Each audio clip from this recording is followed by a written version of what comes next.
So yan, magandang araw sa inyo lahat mga paps, and welcome back again sa ating munting channel.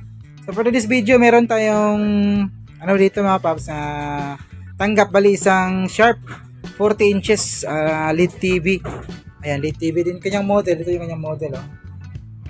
Ayan, Sharp LC-40 LA530M. So yung problema nung pagdating nito, blinking siya. Blinking red lights yung kanyang indicator. Bali na-reset na natin to. Pag mga ganong problema kasi, blinking red lights, may pinanggalingan yung kasi corrupted yung kanyang memory dahil sa it's either nadaanan ng 6 na blackout or yung brownout na nakasaksak siya, na bigla na lang nawala yung kuryente. At saka yung supply niya para sa backlight, yung diode or yung backlight mismo.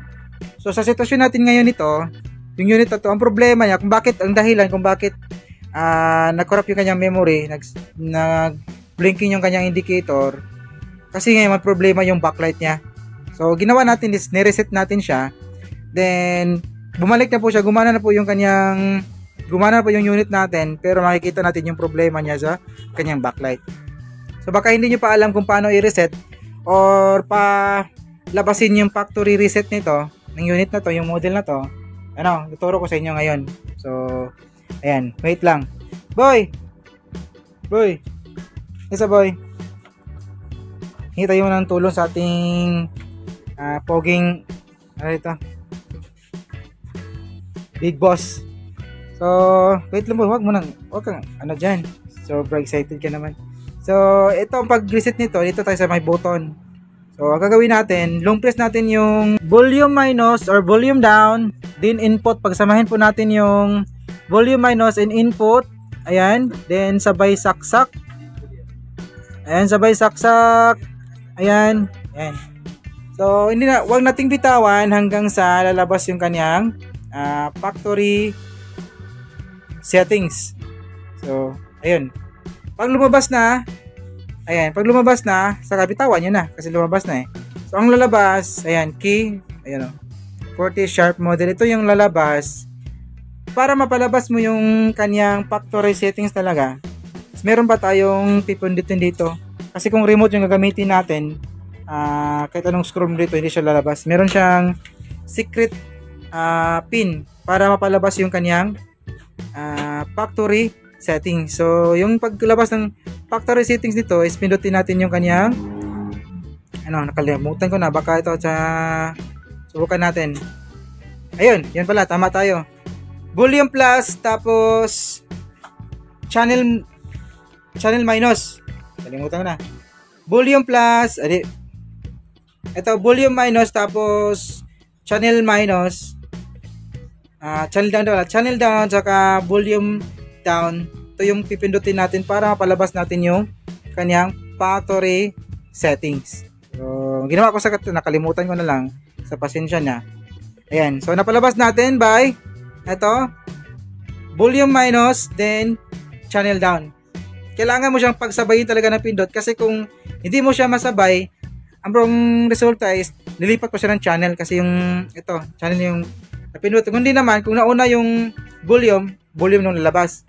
So kailangan talaga pagsabayin natin yung volume down tapos channel down. Ayan. Para mapalabas natin yung kanya factory settings. So pagkatapos yan, gamit na tayo ng remote. So punta tayo sa my page number 9. Ayan, kasi nasa page number 2 tayo. Page number 9. Scroll natin. Up and down pala to. So yung pag-scroll ng page number 9 is itong scroll natin up and down ito. Ayan. Ayan o. So punta tayo sa my page number 9 na yun. Tingnan nyo yung page number 9. Page number 9 natin. Ayan. Kanina naging lamp error 5. Lamp error 5. So ang gagawin nyo lang, punta tayo sa yung paglipat sa pababa dyan is channel ayan, channel down nga. Ayan, channel down. Ayan. Punta tayo sa my lamp error. Tapos, pagkapunta natin sa lamp error, enter natin yan para maging 0 yan. Ayan, diba? Naging 0 na. So, naging 0 na. Pagkatapos niyan, balik tayo sa my page number 2. So, page number 2, channel up tayo para babalik siya sa, hindi. Scroll up talaga tayo. Scroll up. Ito, scroll up. para ilipat tayo dun sa page number 2. Pupunta tayo sa may page number 2. Ayun. So, page number 2, down tayo. Hindi pala. Pag napunta natin sa my page number 2, Factor Init Philippines, enter na natin yan. So, magkukulay green yan. Enter. O, yung magkukulay green siya. Pinutin natin ulit yung enter. Ayan, enter. Then, flag out na natin. Unflag natin. Yun. Then, mabilang tayo ng mga 5 segundo.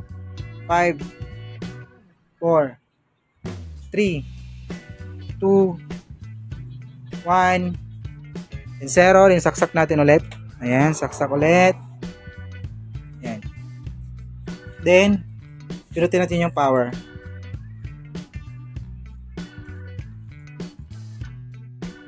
Ang procedure siya dito sa kailangan mo na kanyang pautan talaga. Ayun o, nagkulay na siya. Kita niyo ba? Ayun o. Nagkulay siya. So, tayo natin.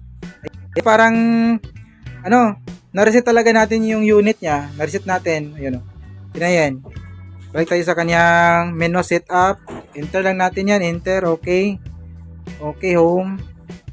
Then, nag-start po siya ng searching channel. So, wala pa tayo nilagay na antenna. So, pwede natin patayin yan. Patayin natin. Tapos, pag nakulay red na, ayan, pinutin natin yung kanyang power. So, automatic go na. Ayan, and ready to go na siya. So, kailangan mo lang siyang i-program para magkuha tayong channels.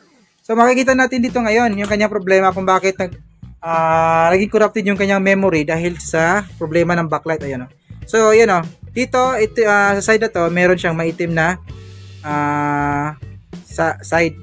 Meron siyang maitim na side.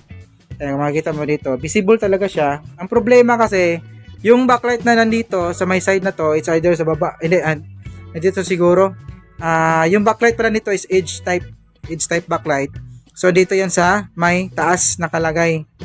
So, ditong, yung bulb dito banda, pundi na. Mayroon ng mga napundi dyan. So, kaya siya, nag-blinking red lights, kasi nakorap yung memory kasi nga may problema doon sa kanyang backlight. So, ginawa natin, nireset siya. At hindi natin to sigurado kung tatagal ba yung ganito, kung hindi natin papalitan ng backlight. So, kung papalitan natin ng backlight, medyo malaki yung gastos ni may-ari. So, tinawagan ko yung may-ari na papuntahin dito sa shop para mag-usap kami kung kung okay lang ba siya na ganito yung setup, pero hindi natin sigurado kung tatagal ba, babalik yung problema. Kung papalitan ba niya ng backlight para siguradong hindi na babalik yung kanyang pagkaka-blinking red light. So, kailangan mag-usap kasi medyo gagastos yung may-ari nito kasi magpalit pa tayo yung backlight tapos yung repair pa. Ayan. So, ito lang yung gusto kong ibahagi sa inyo. Baka hindi nyo pa alam kung paano mag-hard reset ng mga ganitong model ng Sharp. Kasi meron tayong mga tutorials dun sa mga dalawang yung joystick tapos power button, then isang button. Wait. Yan, so hanggang dito lang yung video natin mga paps. Sana kahit pa paano may nakuha kayong ideas sa ating ginawa ngayon. May God be with us always, and this is your service Ryan Tech. See you in our next video. Bye-bye.